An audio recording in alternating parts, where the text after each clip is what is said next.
Hello everyone and welcome back to my channel, Shelly's Millions, where you'll join me on my journey towards becoming a millionaire.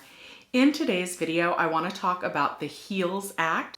The HEALS Act is what the Senate is proposing in terms of the next stimulus package and in terms of the next unemployment boost.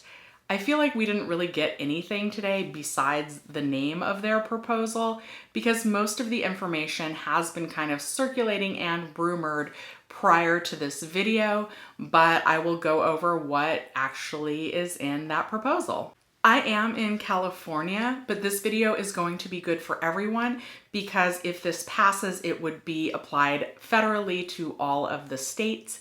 And please keep in mind that I'm not a professional and I will link the article that I'm referring to in the description down below. If you've been enjoying this content and want to make sure that you don't miss out the next time there is an update to the unemployment boost or the stimulus package, or when I share more information about gaining wealth and becoming a millionaire, please make sure to like, comment, subscribe, hit the notification bell, and share the video with someone if you think they'd find it useful. It really helps the YouTube algorithm show my video to more people and grow my channel, and I appreciate it. I'm going to go over what is in the HEALS Act. Now, just because this is what's in the act doesn't mean that this is how things will actually end up. So this is what the Senate has proposed. This is kind of a rebuttal to the HEROES Act that was proposed over 2 months ago that they said that they were not going to approve. So what they've done is they have not approved the HEROES Act and they have wrote their own proposal. And now that'll go back to the House and they'll look at it and see if they want to sign off on it or not. Now, it's very likely that the House will not want to sign off on this proposal in its current state. So they're going to negotiate, compromise, haggle back and forth for a little while. I know that we're all kind of hoping that we'll know for sure by July 31st, but I want to remind everyone that Nancy Pelosi said that if they haven't come to an agreement by the time Congress goes on their next break, which is August 7th, that she is on board with delaying their next recess. And again, I'm not a professional, but in my mind, why would she say that if she doesn't think they're still going to be negotiating the details of this proposal as we approach August 7th and their next recess? Then, of course, after the House and the Senate agree on the proposal, it still needs to be signed off by the president. So they were hoping that maybe by July 31st that they would have an answer. I personally would be a little bit surprised if they can come to an agreement that quickly. I think that the Senate just released their bill today, their proposal today. And so that only leaves them 4 days, really. That really only gives them to July 30th, which is Friday, before we're at the weekend again. So I personally would be surprised if we had a decision that quickly. I hope we do. I don't quite know how long negotiations take over there in the White House and politics. So I guess we're just going to have to wait and see. But here is what we are waiting and seeing on.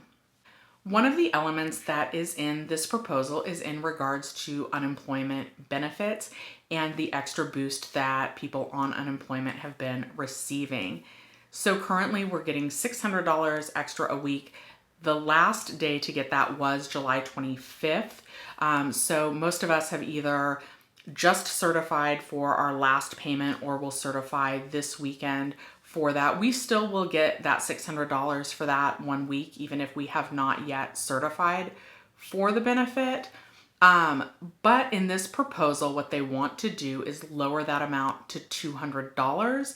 And they only want to lower that amount to $200 for about 8 to 20 weeks while each state's unemployment office has time to upgrade their computer programming and put the settings in place to pay us an average of 70% of our earnings while we were working.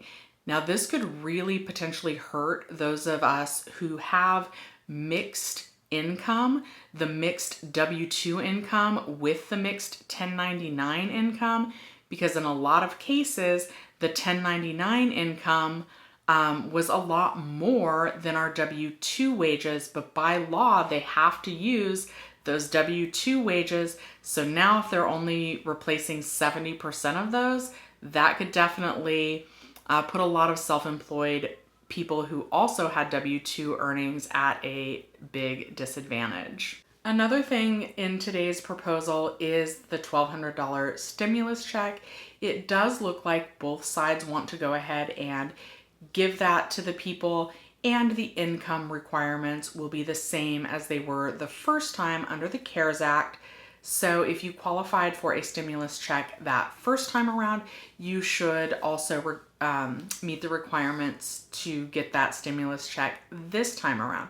Now that is good news, because one of the rumors that was floating around prior to the release of this proposal is that they wanted to lower those income requirements so that not as many people received the stimulus check.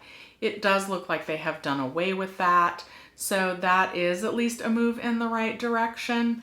But again, that will also be negotiated on when it goes back to the House for them to look at it. And of course, then the president still needs to sign off on that as well. Since this is just the starting point for the negotiations, I am hopeful that the unemployment boost will end up being more than $200 a week, but we just don't know until all is said and done.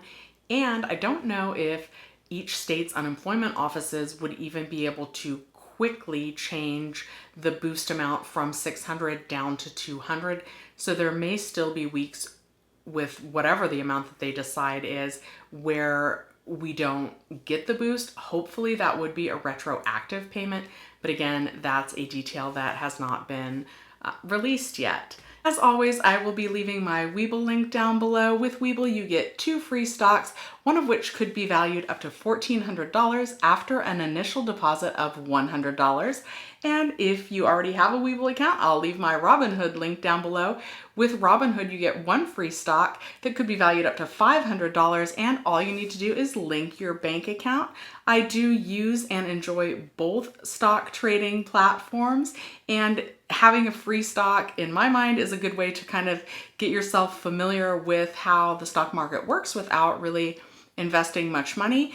Don't forget, with Webull, even if you deposit that $100, after you get your 2 free bonus stocks, you can always just move that money right back over into your bank account, which really makes it no risk if you do it that way. If you have questions about how that works, let me know in the comments down below, and let me know which stocks you get in the comments down below. I really appreciate you watching Shelly's Millions. I upload videos on Mondays and Thursdays, and I will see you next time.